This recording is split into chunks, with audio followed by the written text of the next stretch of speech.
What's going on? Welcome to another edition of Athletes Wisdom Podcast. Here where we help college athletes understand how to not only build and grow their own business, but understand how to master branding and marketing as well, especially in this hectic NIL space.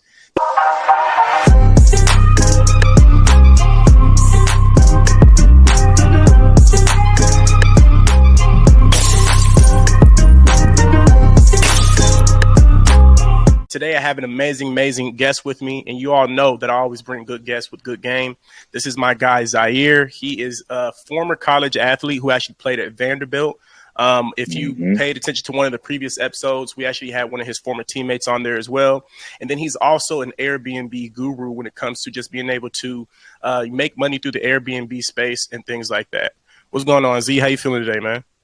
What's up, Alex, man? I appreciate you having me, man. It's a blessing. And first off, I just want to speak on what you're doing for the community of college athletes. You know what I'm saying, man? I think it's big and it's imperative because it's something that we didn't have, like for somebody to bridge that gap as far as what that looks like and filing your LLC or being your own entity. And simply, I know NIL made it popular, but monetizing yourself as a brand, bro. So, I mean, I'm excited to be on the podcast, man, and I can't wait to get into it, give some game, and just tell people about myself and my story, dog. Hey, man, I'm glad that you're able to take the time to be on the podcast, man. I know we've been trying to do this for some months now at this point, so I'm finally able to get to it. So before we really delve in, for the people who aren't familiar with you, I just want you to kind of give a quick background of who you are, kind of how you got to where you are today and some of the journeys and challenges you went through. All right, guys. So first things first, man. My name is Zaire Avanti. Y'all can call me Z. Perfect, man. CEO of ZAJ Enterprises. It's a company that I started coming out of Vanderbilt simply because, so like every athlete, man, you know, he got the big dreams of playing college ball and also going to the next level and making it to the NFL. Fortunately, I just graduated, so I'm still in the midst of chasing my dream.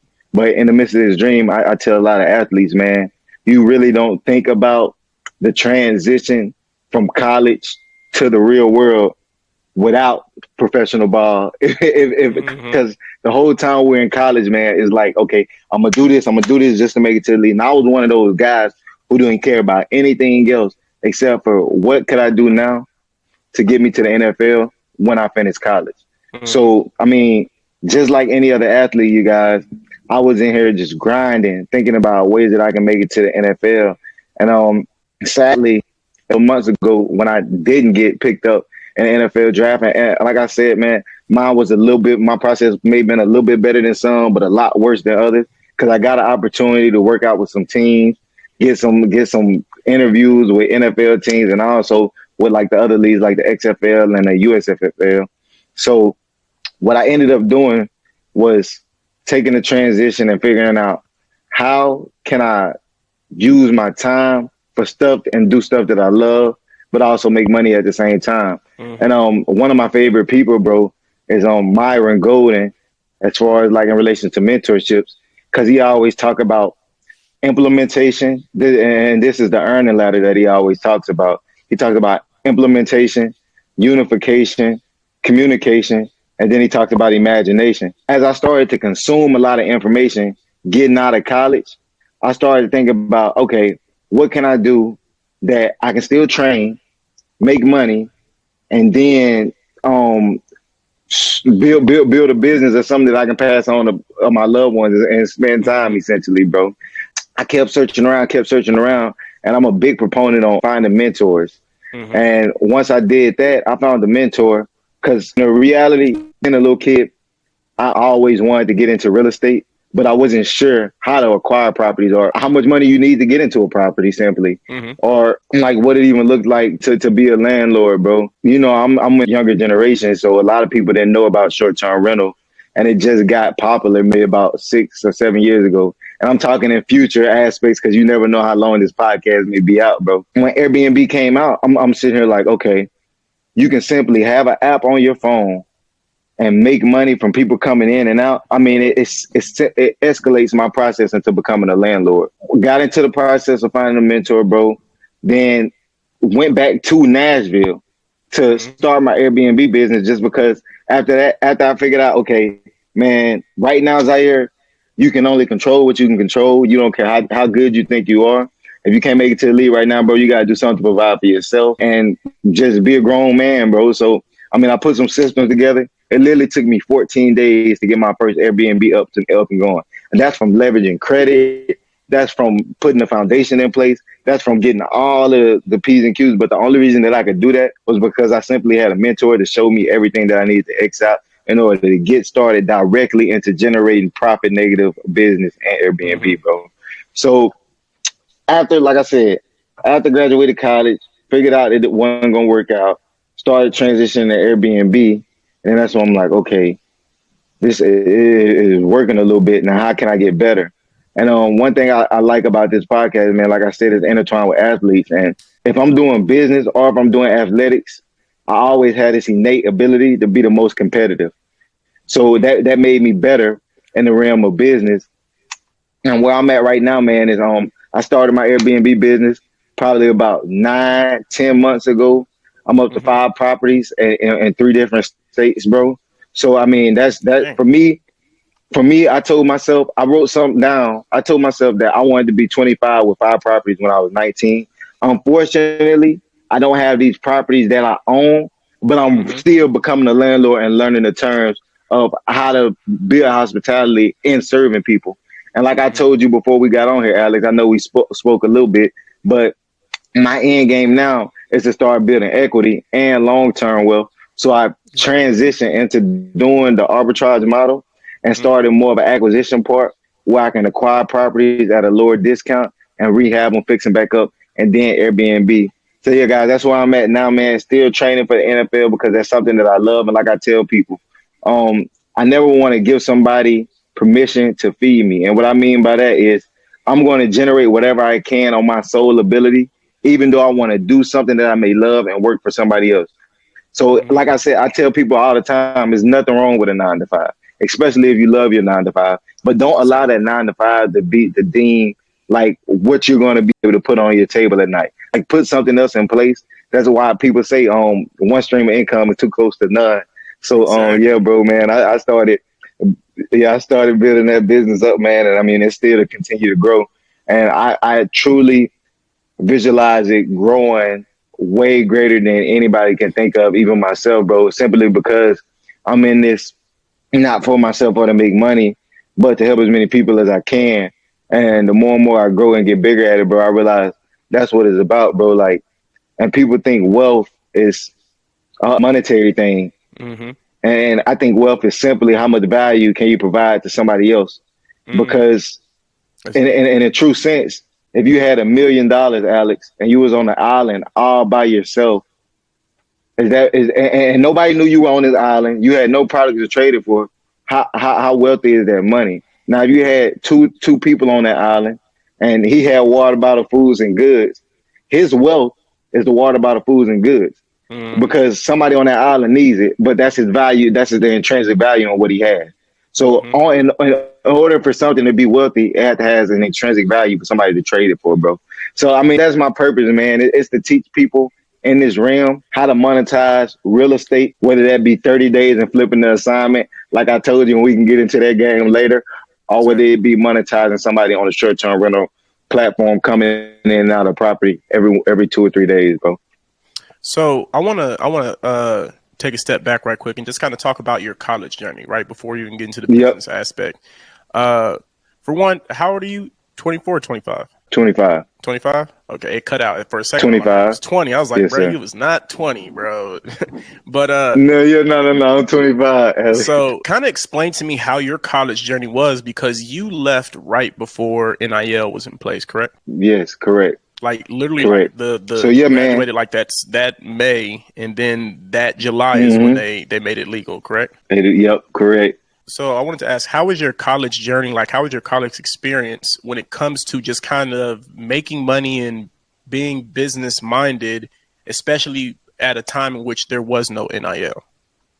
So look, the thing is, bro, the more and more NIL gets popular, people gonna look back at this episode and be like, damn, them boys weren't making no money.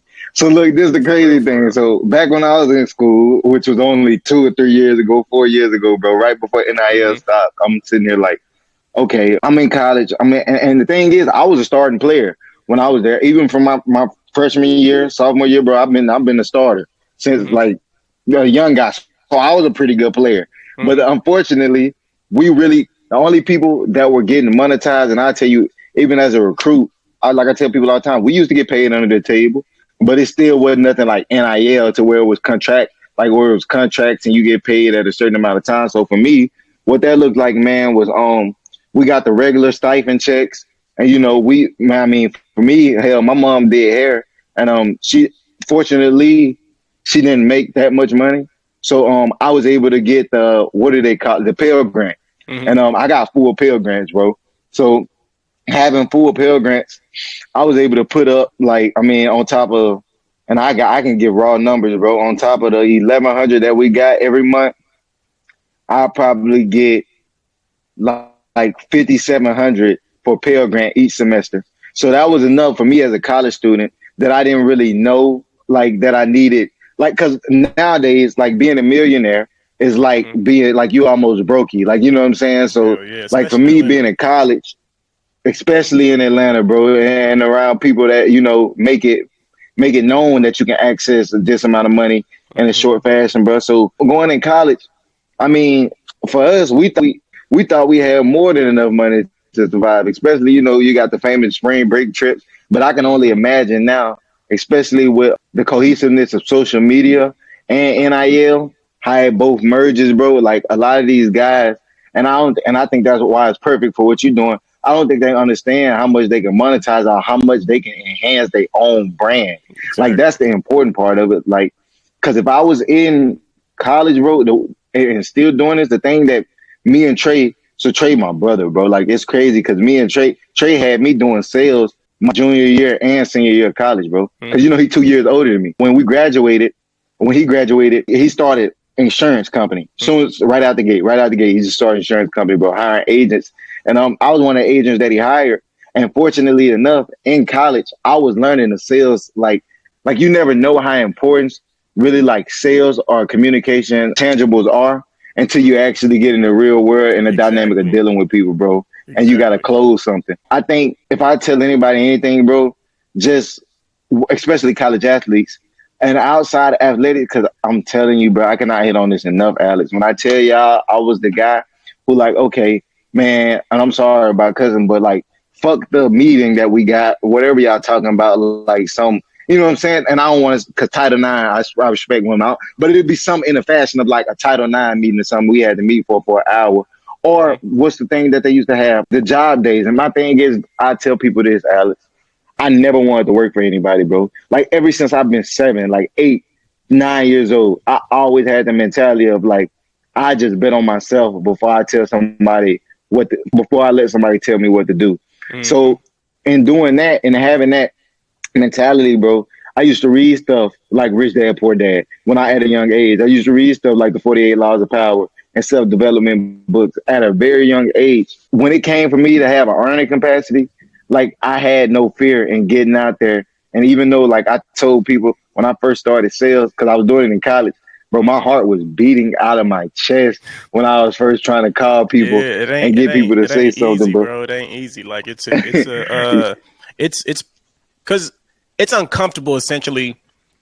It's like it seems like you're asking somebody for money when in all actuality you're just providing them with a product or service that they already want or need, whether they know it or not. But yeah, man, that's how it was for me. Yeah, go ahead. So how did the mindset and the mentality of being an athlete help you transition into the business world, right? Because we always talk about how you know business is not easy, right? Starting your own business, being in Mm-hmm. business, no matter what industry or niche you're in, it's not an easy process. Entrepreneurship is not all glitzy and glamoury like people see on social media all the time, right? So, how was being an Mm-hmm. athlete, right, and especially being a starter for so long? How did that help translate mentally into the business aspect of what you do? I think for me, bro, 3 words immediately come to my head, and one is innately more competitive than a lot of people in their environment. Another one is I'm going to be persistent, and the third one is I can take constructive criticism. Those are the three things that come to mind, and even with dealing with mentorships, bro. And I tell athletes like they don't know how special they can be in a business environment simply because you don't know what you don't know. Like if you can take those same practical things that you do on a day-to-day basis with a coach or with a team or with a higher authority in the sports world, bro, Mm-hmm. and translate it to business, it's almost like cheating. Cause I'm like, okay, like I mentioned before me and you got on the podcast. When I got in my mentorship, It's crazy that people you have and to Trey understand. said the same thing as far as like it feels like you're cheating, right? Like it feels like it's not supposed to be this easy when in all actuality it honestly is. Yeah, bro, and that's my thing with people. Like I was going to say, man, and I give you this is a prime example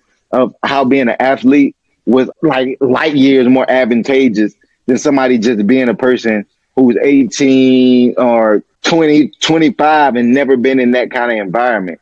Mm-hmm. So I get into a mentorship, bro, Airbnb mentorship for a guy. He probably got like maybe like 900 mentees, 1,000 mentees. He's only had 25, 30 people to get the Airbnb within the first month. You know, a lot of people get in a mentorship, some procrastinate, some do, Mm-hmm. because a lot of people have a misconception about a mentorship. Like you said, bro, like you got to actually do the work. It's not that they Exactly. getting in there and doing the work And for you. yeah, and handing So everything to you. It don't work like that. it doesn't work like that, bro. So, and especially for me, when I paid my first mentorship was $2,500, and Mm-hmm. for a lot of people, that was a lot of money.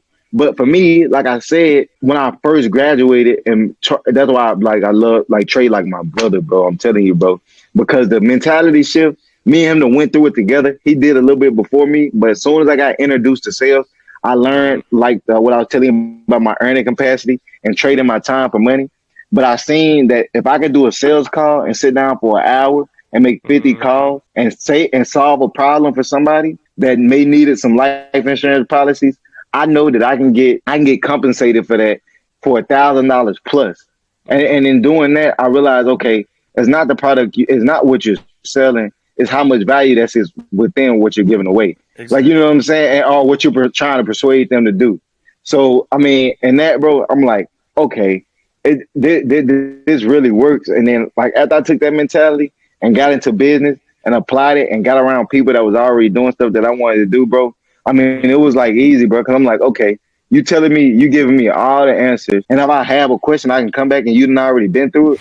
Ah, shit, let's ride. Facts. Man. Like I Facts. ain't gonna, like Because it I ain't ain't like gonna have because let's go. it's not like you're asking a professor in school, oh, what's the answer, and they don't want to give it to you. It's like that's cheating. You need to figure it out yourself, or maybe you ask them a Exactly, question, bro. and because some of them haven't done it themselves, maybe some have done it themselves, right? But I feel like decent portion of a lot of the professors and teachers in these colleges, right? They don't actually, or they haven't even actually done what they're teaching, right? They've only taught it. Yeah. And I'm sure we all know, like, I feel like every student has asked this question at least one time in their entire school career. And the question is, how is this going to translate in real life? Like, when am I actually going to need this in the real world, right? And some of the Mm-hmm. things, a good portion of the things, yes, it does help in the real world in some way, shape, or form. But a lot of the things they were teaching us was just fluff, and you really didn't need to know, and it wasn't really as important and as, didn't play as big of a factor in the real world that a lot of teachers and professors like to make it seem.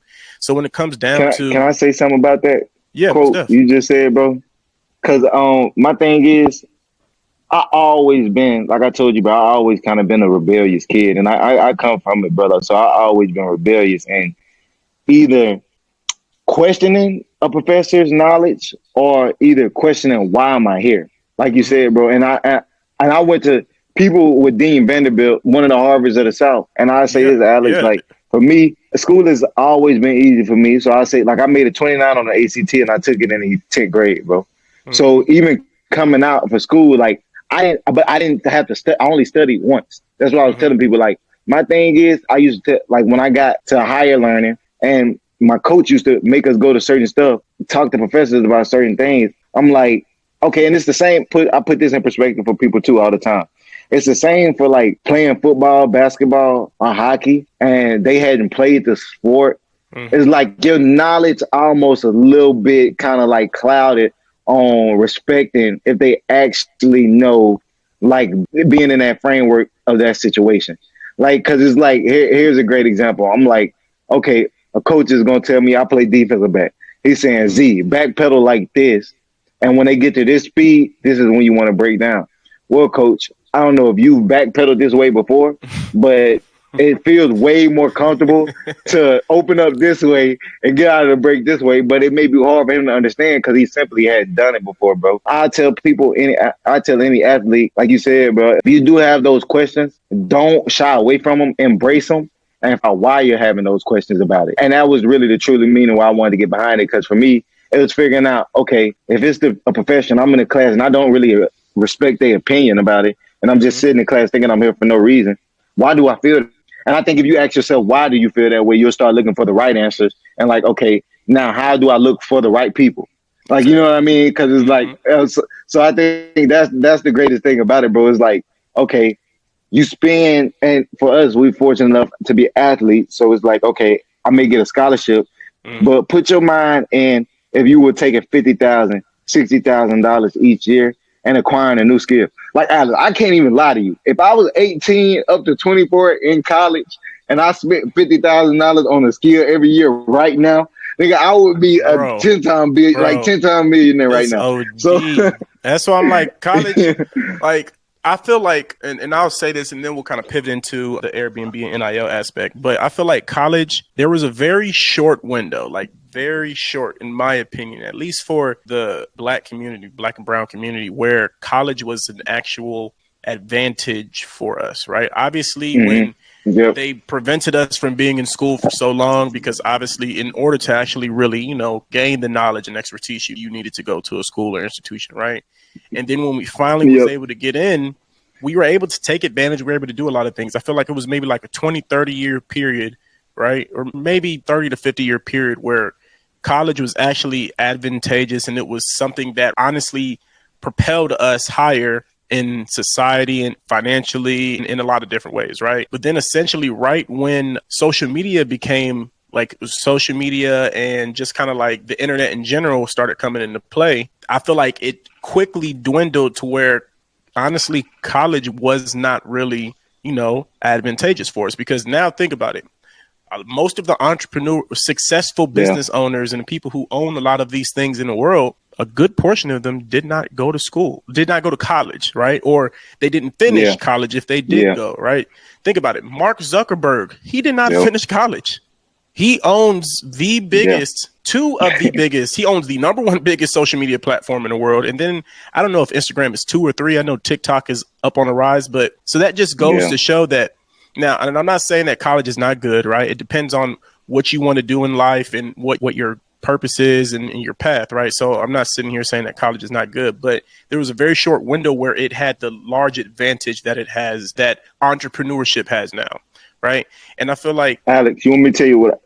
Go ahead, go ahead. I was gonna say, just shortly, bro. In between that, I think the biggest advantage that athletes can use going to school and not and like forgetting the professors, forgetting the coach, and forgetting the athletics. The biggest advantage that you can have is for me is I got an environment where I grew up in, and I got around people that were still ambitious. It didn't matter what they were ambitious about. Like all you had to do is just get around ambitious people, and I think that's one thing around that people that college are can do hungry. for people.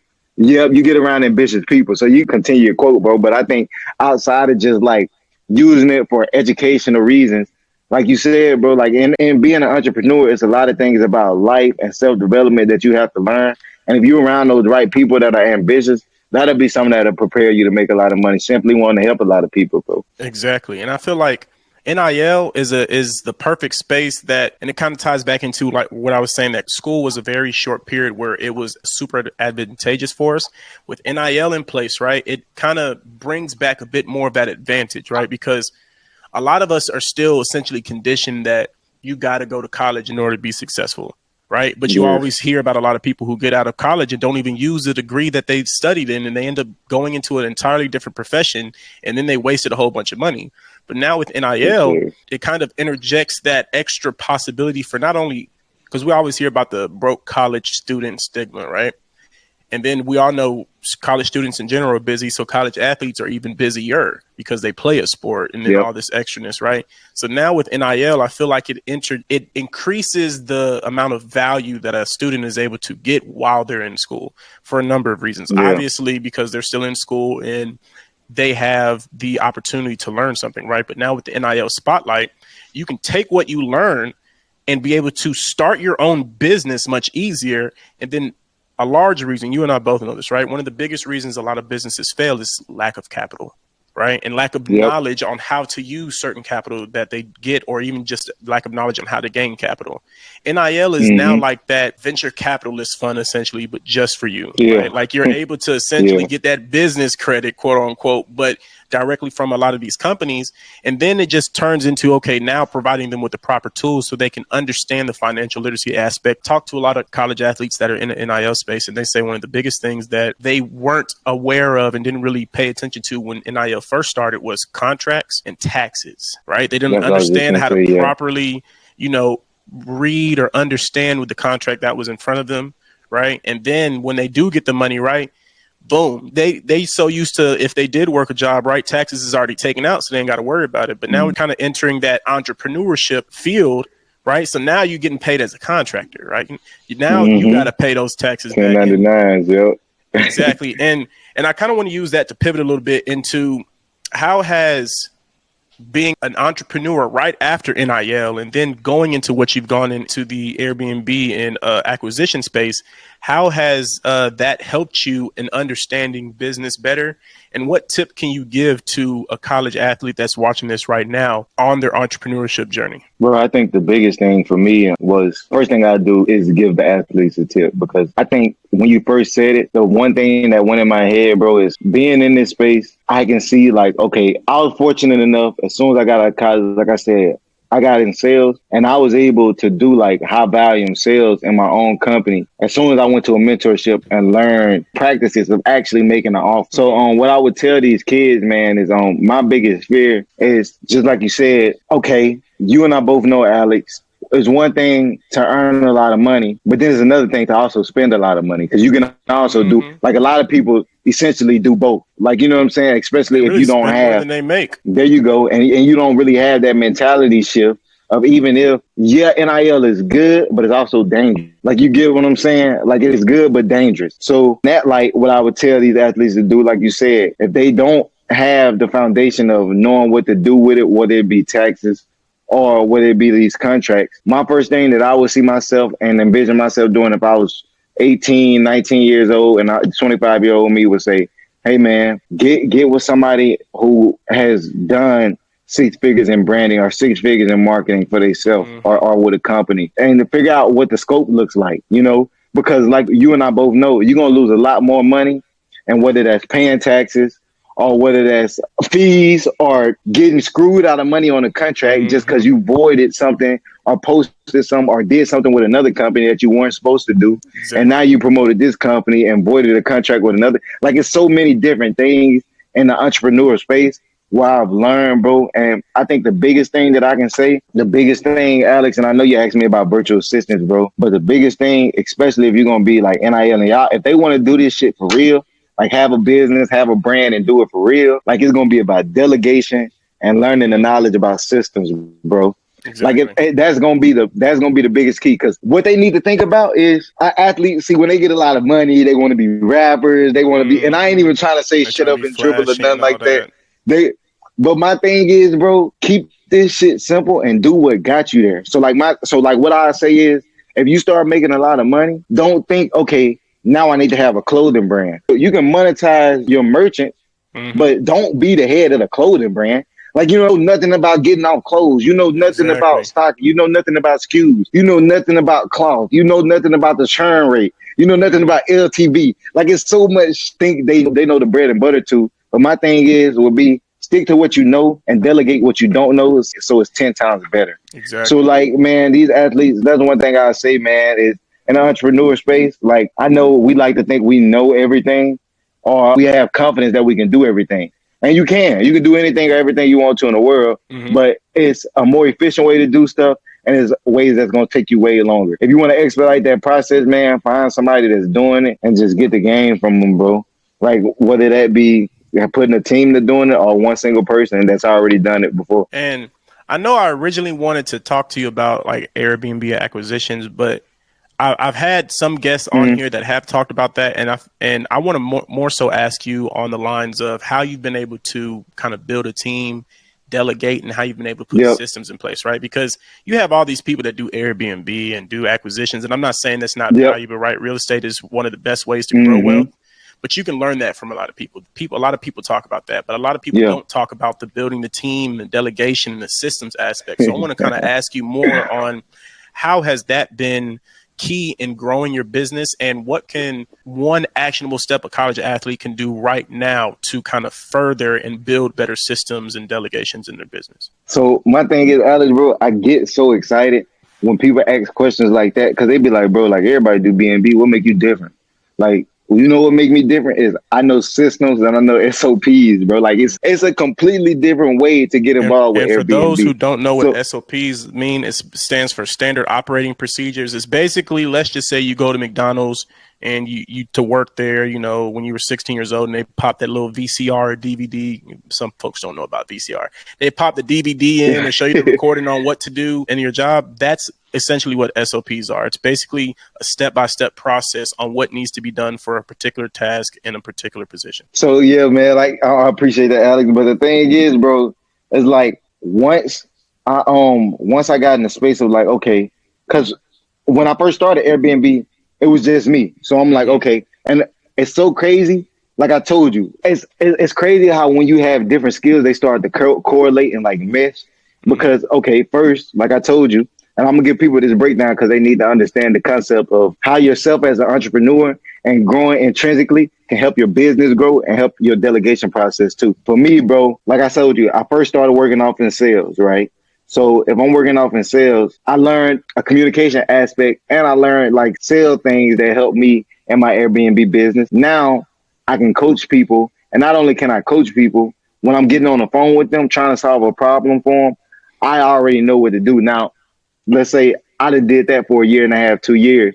Now, if I have a high ticket product, instead of me doing it, I already have scripts. I already got and these are where the SOPs come in. I already have scripts. I already know what time I can put them. Like it's certain stuff where you got Trello boards, bro. You got and Trello boards. That's where you go in, show like if I have a virtual assistant, they'll go in and see everything that they need to do for the day. And like I said, people, and I was telling the athletes, like do what you're good at, and that's the main purpose of being an entrepreneur. You need to find out what's your highest income earning activity. Stick to that and delegate the stuff that's going to take away time for you earning a lot more money. Bro, like, for instance, in Airbnb, man, like, in my space, like, I don't do any of the communication. I have 6 cleaners. I got 6 different cleaners, 3 different states. So the perfect thing about it is, okay, let's say we have a problem. My team knows exactly what to do, and I'm not taking away time from my schedule on the acquisition part that I was telling you about that I'm doing now, because I know in acquisitions, I can make $15K a deal. I can make $20K a deal. I can make $5K a deal. Instead of me communicating with my guests where I can pay somebody $200, $300 a month and taking away from the 30 minutes or an hour in my time where I can be closing another deal, bro. Exactly. So I think the big thing is delegating the things that you're not familiar with. Like, you know what I'm saying? Especially when you get into a space of something that you need to get better at. And what I would do if I'm them, Alex, like I'm taking that seed money. And I'm not like everybody wants to start an LLC. Everybody wants to have their own brand. But if I got a product and I don't know how to market, like the product ain't gonna get out nowhere. So like you gotta like go invest in people that are doing stuff that's in the space or have been in the space for a minute, and then get the game from them, bro. Exactly, because our biggest disadvantage is what we don't know.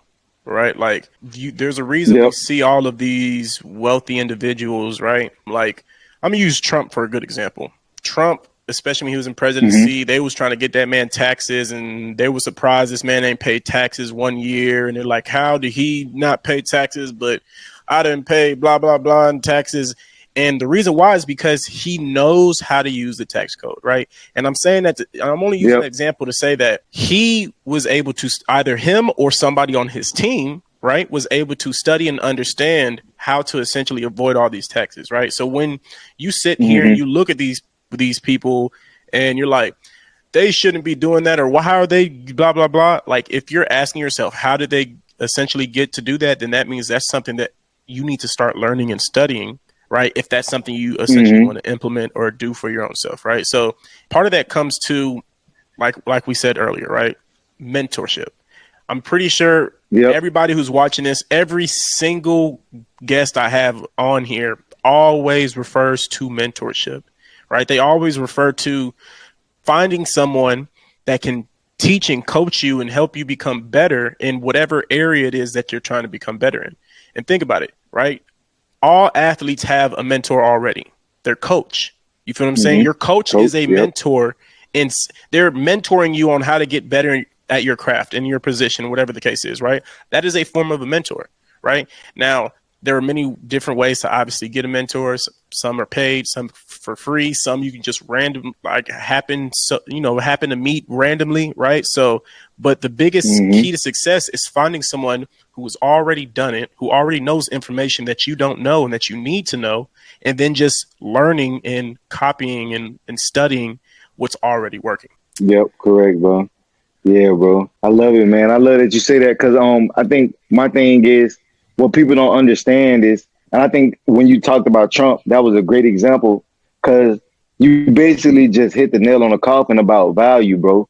So, and a lot of people get mad at me when I give them this example because I talk about Trump too, and I didn't pay anything in taxes. But all right, so how do they value taxes in America? It's about, okay, if you're working in America, then you're paying taxes. If you're giving back to America, then you're barely paying any taxes. And when I say about giving back, that may be in the form of a corporation. Now, let's say if I'm an athlete, because we like to go on court. Yep, we like to go in terms of meshing stuff together. So, like, let's say if I'm an athlete, now, okay, I have a business that's providing some kind of value in the community. I don't know what it. Maybe you might be providing 2 or 3 jobs for somebody. Maybe you might be have a brick and mortar place that you're paying rent on or something. Now you got these expenses and stuff that you can write off simply because you're providing value. So if Trump is making $100 million some dollars and he's able to write off $100 million in taxes, he's probably providing a whole bunch of value in the United States. So like I said, people, like, don't be mad if you're getting taxed at 40%, but it's simply because the value that's tied to you is the one job that you're working and you're one person that's only completing a task that maybe can be replaced. Now, in America, they like where you gotta, it's almost like, bro, scarcity. Like, so if it's scarce, it's perceived as valuable. And the reason that people who are landlords and provide value in America, bro, is because, I mean, it's a more scarce opportunity, and you gotta learn what to put together and have in place in order to receive the benefit. And like you said, learning the tax code. But that's just something simple. If people want to put together that LLC, man, and start providing value, hell, that's another. You got the phantom income from taxes. So for sure.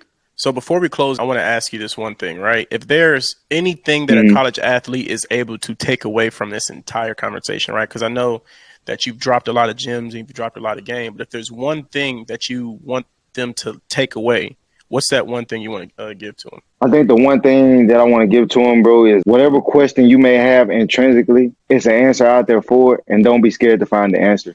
And what I mean by that is, Alex, bro, that's why I think it's so beautiful what you're doing, man, especially with the NIL and stuff, because for athletes, it's almost in our community where it's like, okay, you almost not forced to be an athlete. A lot of people do it, but in the nuance of a lot of people's athletics career is because of the culture and community they was in, and they don't completely understand the branding aspect of it. What I want them to take away, bro, is they need to realize how powerful them as an athlete, like Zaire Avanti is as a brand. Like, you guys got to understand that. Like, I don't want you to go through this podcast thinking like, okay, I need to have something in place. I need to form the LLC. Baby, you are the brand. Like, that's the thing. Like, baby, you the brand. And the only way that you can make the brand better is making yourself better. Like, it's so crazy. Like, the thing is, people don't get it, bro. And how you gonna make yourself better? Me and Alex and I already talked about it. Is being ambitious and being around the right people. And being around the right people gonna make you entirely more ambitious. Like I promise you Exactly. guys. Like I can't tell You you start how seeing many folks. times, You start being around people who doing big man, things. It's gonna push you to do just as big things, if not bigger. man, Alex, bro, and I get them an example. So like I said, when I was in college, bro, I was doing sales and I Mm-hmm. could literally sell one life insurance policy for $25,000 and make maybe like $2,100 the next day. But when I was getting around people like Neo and going to and hearing like, okay, these guys getting on a Zoom call having a product for 25, 15K, 50K, and they selling them and it's people buying it. And when I Mm-hmm. understood that all I had to do is just find the person who wanted to make the man, I'm like, okay. And then I was able to get down in front of people who I could actually help, Alex. I think that's what people need to understand too. Like being an athlete, man, is I think we because I was the same way, and I'm just speaking from personal experience, bro. Like we have a self-centered mentality for one, because I mean people are always like I mean we started a show for majority of our lives, especially if you're a big time athlete. So Mm-hmm. you don't really understand the crest of doing for others. Like you know what I mean? And Mm-hmm. that's one thing that I realized being an entrepreneur, bro. The only way that I'm gonna make a lot of money is if I genuinely care about helping a lot of people. Like, I Exactly. mean, it's just that simple, bro. And that's what I want the athletes to take away, man, is like you the brand, and the only way that you gonna make a lot of money is either one, getting a whole lot of attention, Mm-hmm. so getting a whole lot of eyes, or helping a whole. So like, I mean, those are my two things, man. And I think as athletes, you are already in a position to get a whole bunch of eyes. All you gotta do is help a whole bunch of people, and now you making tons of money, bro. So like, Exactly. that's the beauty in it, dog. Hey Yeah. man. Look, if y'all haven't already, man, make sure y'all follow my guy Z. Where can they find you at, bro? Man, you can find me on Instagram at zjones1. But I tell you this, we was talking about delegation. I'm gonna give y'all some sauce. Before we get out of the car, we talk about delegation. And I've never Mm-hmm. been a big media person, you guys. That's why, like I told Alex, I got three virtual assistants. The guy that handles communication, got somebody that handles the acquisition part, and I have Mm-hmm. somebody that handles the media. And I fully intend to grow within those processes. And hold on, can you still hear me, bro? Yeah, I can still hear Okay, you. yeah. I fully intend to grow each of those roles. I fully intend to grow each person within those roles. But like I said, man, one thing about my Instagram is my media person is going crazy. And I'm going to start dropping some content on how I'm actually acquiring the acquisitions part of these Mm-hmm. properties. So right now it's just solely Airbnb. But when I start teaching people how to make 15, $10,000 in less than 30 days just by flipping contracts, that's when it's really gonna get crazy. So y'all really want to go and start following me. But the last thing is I don't do anything as far as social media, and I got hella content. So the thing is, like, you can follow me on TikTok. I don't even know what my TikTok name is because my media person just started. But if you follow me on Instagram and DM me, that's the quickest way to get to me, man. I'm telling you, we're gonna keep scaling. We getting into YouTube Shorts. I'm getting information from the media team every day about how to enhance the brand. But it's stuff like that, bro, that I wouldn't know or I wouldn't even care about being an Mm-hmm. athlete and training in the morning. Like I'm not Mm-hmm. thinking about the back end stuff about social media. I'm simply thinking about getting a post up. So I mean, it's just smaller things that intrinsically make people more valuable in my company that does the job way better than me, bro. So yeah, man, y'all find me on the gram zjones.1 dot z dot jones one some shit, man. Y'all just type in Zaire Avanti, y'all will get to me. Hey man, I appreciate you hopping on the podcast today. And look, if you haven't already, go ahead and make sure you follow my guy Z at z.jones1 and go ahead and like and subscribe to this YouTube channel. And we'll see you next week. Let's go.